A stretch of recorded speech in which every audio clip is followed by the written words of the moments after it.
Bəli, ana soyuq dəymə olub. Xəstəlik zamanı ana südü ilə qidalandırmanı davam etdirmək olarmı? Ana südü ilə qidalandırmaq təkcə olar deyil, əksər hallarda bu sadəcə vacibdir. Niyə? Çünki anticisinlər uşağa ötürülür, onlar südün tərkibində olur və ana virus və ya infeksiya ilə qarşılaşanda onun anticisinləri dərhal uyğunlaşmağa başlayır və orqanizm mübarizəyə başlayır. Beləliklə, hazırda uşağa məhz indi lazım olan müdafiə ötürülür. Hər halda, əgər xəstələnmisinizsə, mütəxəssisə və ya həkimə müraciət edin.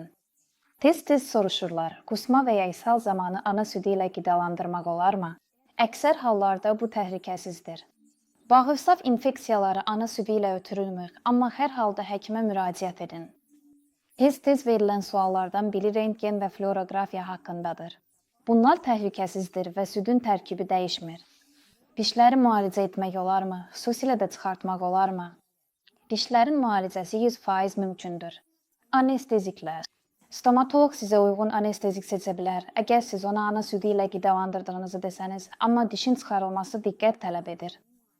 Niyə? Çünki anestezikləri 100% uyğun seçəcəklər, amma əgər iltihab əleyhinə preparatlar lazım olarsa, onları ya ana südü ilə uyğun olanlardan seçmək lazımdır, ya da müvəqqəti olaraq ana südünü kəsməyi tövsiyə edə bilərlər.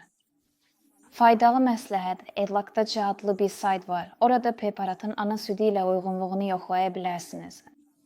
Orada 3 mərhələ var və siz bunu asanlıqla başa düşə bilərsiniz.